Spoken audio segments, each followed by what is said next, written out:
ಅವರು ಟ್ರಕ್ಕಲ್ಲಿ ಟ್ರ್ಯಾಕ್ಟ್ರಲ್ಲಿ ಆ ನಾಯಕರ ಹೆಸರು ಬರ್ಕೊಂಡು ಅವ್ರ ಫೋಟೋ ಹಾಕಿ ಅವ್ರ ಕೃಪಾಶೀರ್ವಾದ ಅಂತ ಬರ್ಕೊಂಡೇ ಕಲ್ಲು ಮಾಫಿಯಾವನ್ನು ಮತ್ತು ಉಸುಗಿನ ಮಾಫಿಯಾವನ್ನು ಮಾಡ್ತಿದ್ದಾರೆ.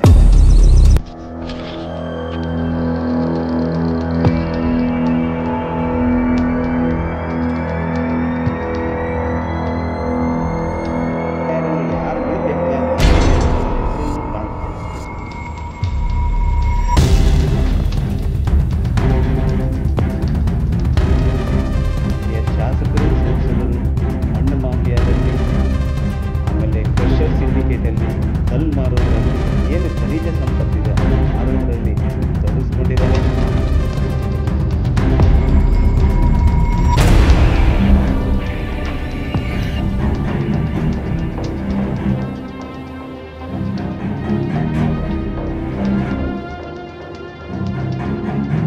ಯಲಬುರ್ಗಾ ಶಾಸಕರು ಇರ್ಬೋದು, ಇವತ್ತು ಕೊಪ್ಪಳ ಶಾಸಕರು ಇರ್ಬೋದು, ಅವರವರ ಭ್ರಷ್ಟಾಚಾರವನ್ನು ಮುಚ್ಚಿಕೊಳ್ಳೋಕ್ಕೆ ಒಬ್ಬರ ಮೇಲೆ ಒಬ್ಬರು ಆರೋಪ ಮಾಡ್ತಾರೆ.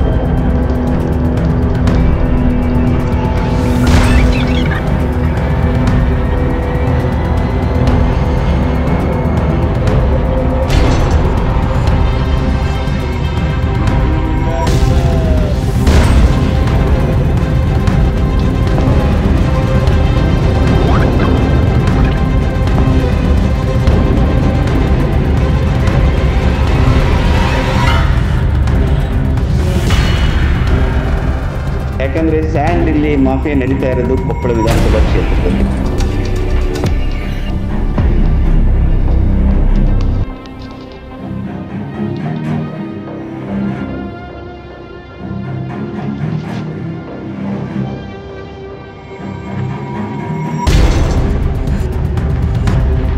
ಇರ್ಬೋದು, ಕಾಂಟ್ರಾಕ್ಟರ್ ಇರ್ಬೋದು, ಅವ್ರ ಥರನೇ ಇವತ್ತು ಕಲ್ಲು ಕಂಕರನ್ನು ತಗೋಬೇಕು ಅಂತ ಒಂದು ಆಜ್ಞೆಯನ್ನು ಸಿಂಡಿಕೇಟ್ ಮಾಫಿಯಾ ಸಂಸದರು ಏನಿಲ್ಲೊಂದು ಜಿಲ್ಲೆಯಲ್ಲಿ ಕ್ರಷರ್ ಮಾಫಿಯಾ ಇವತ್ತು ಒಂದು ಸಿಂಡಿಕೇಟ್ ಮಾಡ್ಕೊಂಡಿದ್ದಾರೆ.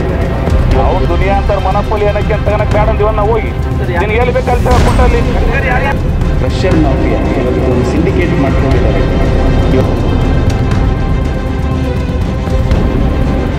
ಜಿಲ್ಲೆಯಲ್ಲಿ ತಮಗೆಲ್ಲ ಈ ಸ್ಯಾಂಡ್ ಮಾಫಿಯಾ 200 ವರ್ಷದಿಂದ ನಡೀತಾ ಇದೆ.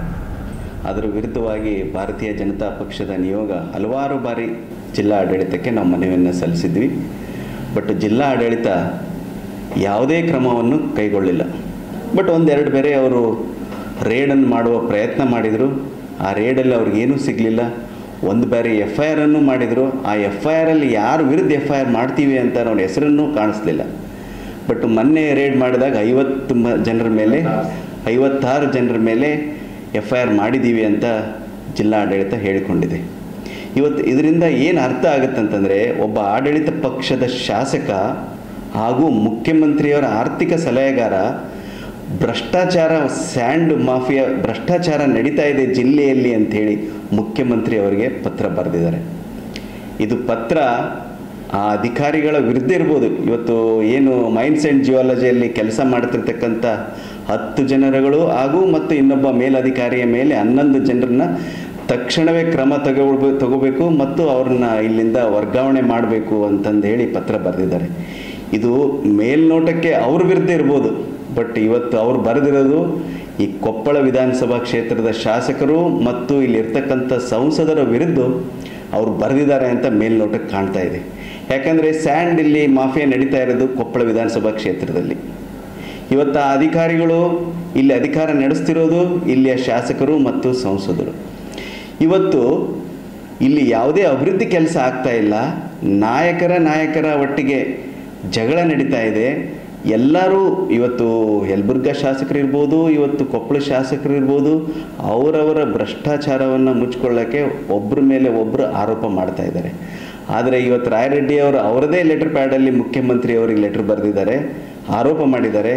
ಆದರೆ ಇನ್ನೊಂದು ಕಡೆಯಿಂದ ಅದು ಯಾರು ಲೆಟರ್ ಬರೆದಿದ್ದಾರೆ ಅಂತ ಗೊತ್ತಿಲ್ಲ, ಬಟ್ ಅವ್ರ ವಿರುದ್ಧನೂ ಆರೋಪ ಮಾಡಿದ್ದಾರೆ. ಇದರ ಅರ್ಥ ಒಂದೇ, ಜಿಲ್ಲೆಯಲ್ಲಿ ಎಲ್ಲ ನಾಯಕರು ಭ್ರಷ್ಟಾಚಾರದಲ್ಲಿ ಮುಳುಗೋಗ್ಬಿಟ್ಟಿದ್ದಾರೆ. ಅಭಿವೃದ್ಧಿ ಅನ್ನೋದು ಶೂನ್ಯ ಆಗಿದೆ. ಬರೀ ಇಲ್ಲಿಯ ಶಾಸಕರು ಸಂಸದರು ಮಣ್ಣು ಮಾಫಿಯಾದಲ್ಲಿ, ಆಮೇಲೆ ಕ್ರಷರ್ ಸಿಂಡಿಕೇಟಲ್ಲಿ, ಕಲ್ಲು ಮಾರೋದ್ರಲ್ಲಿ, ಏನು ಖನಿಜ ಸಂಪತ್ತಿದೆ ಅದನ್ನು ಮಾರೋದರಲ್ಲಿ ತೊಡಗಿಸ್ಕೊಂಡಿದ್ದಾರೆ.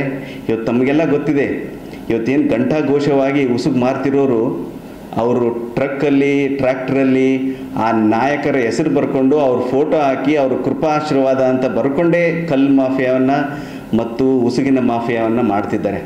ಆದ್ರೂ ಇವತ್ತು ಜಿಲ್ಲಾಡಳಿತ ಕಣ್ಣು ಮುಚ್ಕೊಂಡು ಕೂತಿದೆ.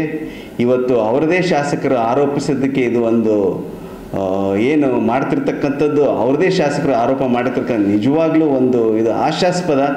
ಇದು ಸರ್ಕಾರ ಇದಕ್ಕೆ ಏನು ಮಾಡುತ್ತೆ ಅನ್ನೋದು ಎಲ್ಲರೂ ಜನ ಇವತ್ತು ಮುಂದೆ ನೋಡ್ತಾ ಇದ್ದಾರೆ. ಈ ವಿಚಾರಕ್ಕೆ ಬಿಜೆಪಿ ನಿಲುವು ಏನಾಗಿದೆ? ಇವತ್ತು BJP ಸತತವಾಗಿ ಹೋರಾಟ ಮಾಡ್ಕೊಂಡು ಬಂದಿದೆ. ಇವತ್ತು ಸಿಂಡಿಕೇಟ್ ಮಾಫಿಯಾ ಸಂಸದರು ಏನು ಇಲ್ಲೊಂದು ಜಿಲ್ಲೆಯಲ್ಲಿ ಕ್ರಷರ್ ಮಾಫಿಯಾ ಇವತ್ತೊಂದು ಸಿಂಡಿಕೇಟ್ ಮಾಡ್ಕೊಂಡಿದ್ದಾರೆ.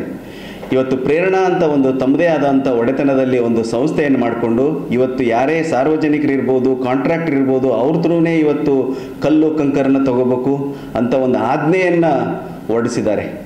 ಇವತ್ತು ಅದೇ ಥರ ಇವತ್ತು ಅವರ ಬೆಂಬಲಿಗರು ಇಲ್ಲಿ ಸ್ಯಾಂಡ್ ಮಾಫಿಯಾ ಇವತ್ತೇನು ಉಸುಗು ಕಳ್ಳತನ ನಡೆಸಿದ್ದಾರೆ. ಇವತ್ತು ಅದ್ರ ವಿರುದ್ಧ ನಾವು ಸತತವಾಗಿ ಹೋರಾಟ ಮಾಡ್ಕೊಂಡು ಬಂದಿದ್ದೀವಿ. ಇವತ್ತು ಈ ಮುಂದಿನ ದಿನಗಳಲ್ಲಿ ಆ ತಪ್ಪಿಸ್ತರ ವಿರುದ್ಧ ಕ್ರಮ ಆಗಲಿಲ್ಲ ಅಂತಂದರೆ BJP ಉಗ್ರ ಹೋರಾಟ ಕೈಗೊಳ್ಳಲಿದೆ. ಇದನ್ನೆಲ್ಲ ನೋಡಿದ್ರೆ ಸರ್ ಜಿಲ್ಲೆಯ ಮರ್ಯಾದೆನೇ ಹೋಗುತ್ತೆ ಅನ್ಸುತ್ತೆ. ಅವರೊಬ್ಬರು ಕಿತ್ತಾಟದ ಮಧ್ಯೆ ಈಗ ಅವ್ರ ಭ್ರಷ್ಟಾಚಾರ ಅವ್ರು ಹೇಳ್ತಾರೆ, ಇವ್ರ ಭ್ರಷ್ಟಾಚಾರ ಇವ್ರು ಹೇಳ್ತಾರೆ, ಬಟ್ ವೋಟ್ ಹಾಕಿದವ್ರ ಪರಿಸ್ಥಿತಿ ಏನು ಅನ್ಸುತ್ತೆ?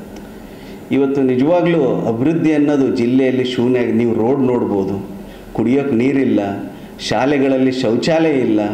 ಇವತ್ತು ಇಲ್ಲಿಯ ನಾಯಕರು ತಮಗೇನು ಸಿಗುತ್ತೆ, ತಮಗೇನು ಬರುತ್ತೆ ಅನ್ನೋ ಭ್ರಷ್ಟಾಚಾರದಲ್ಲಿ ಮುಳುಗೋಗ್ಬಿಟ್ಟಿದ್ದಾರೆ. ಜನರ ಬಗ್ಗೆ ಇಷ್ಟೊತ್ತು ಕನಿಕರ ಇಲ್ಲದೆ ಇವತ್ತು ಜನರನ್ನ ಇವತ್ತು ಅಮಾಯಕರನ್ನು ಮಾಡಿ ಇವತ್ತು ಬಂದಿರತಕ್ಕಂಥ ನಾಯಕರು ಮರೆತು ಬಿಟ್ಟಾರೆ. ಇವತ್ತು ಬರೋ ದಿನಗಳಲ್ಲಿ ಈ ಜನರ ಪಾಪ ಅವರಿಗೆ ತಟ್ಟುತ್ತೆ. ಬರೋ ದಿನಗಳಲ್ಲಿ ಜನ ಅವರಿಗೆ ತಕ್ಕ ಪಾಠ ಕಲಿಸಲಿದ್ದಾರೆ ಅಂತ ನಾವು ಅಂದ್ಕೊಂಡು